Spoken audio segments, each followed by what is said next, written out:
Takže ahojte kamarádi, dneska ešte spravíme namatkovú kontrolečku včielok. Naposledy som tu bol 24.12. na Vianoce. Dneska je 24.1.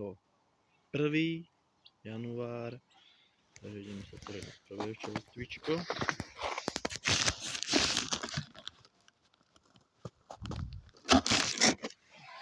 Sedia.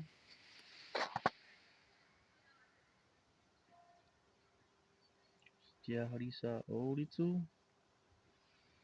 Zatiaľ sú bez pohnutia.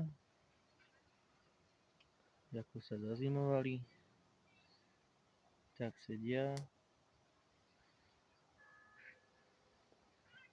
Bez zateplenia.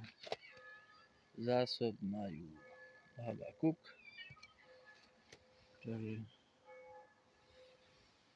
tak sa povie pekná včelia rodinka, minuloročný roj.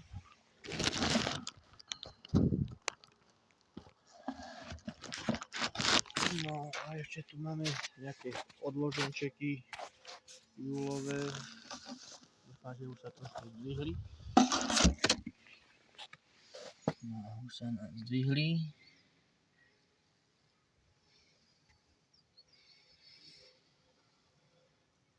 Takže ideme od zadnej stienky, stále bez pohnutia, bez zateplenia. Ešte zájdu spodný krmný sáčok vyhodený, bez podložiek, želivo nejako neriešim.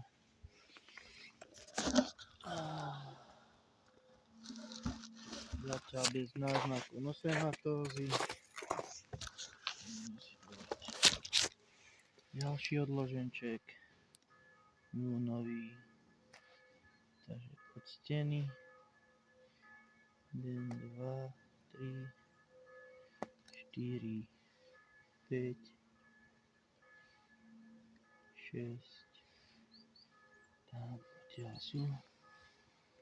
Takže na týchto krásne sedia, bez pohnutia.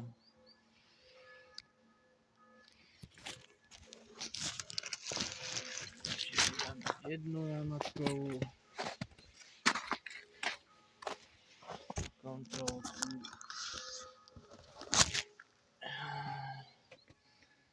A tie nám tu sedia asi takto.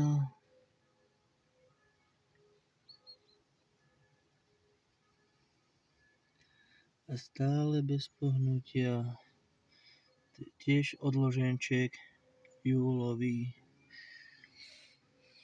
Kurník šopa, to je hrozné, že tie včely sa vôbec nerozliezajú, vôbec neplodujú, len čučia 24. januára. A ešte dúfam, že to bude tak aspoň mesiac. A prvým pelom im dodáme kvasnicové cesto a momentálne tu máme nejakých 6 stupňov, 7, možno 8, ale toto ešte asi nebude moc ochladené. Lebo ešte stále nám tu mrzne. Neviem, ale bude nad nulu isto, ale či je 7 stupňov, nechce sa mi tomu veriť. Uvidíme. Včelár Ilava, Janči, čaute.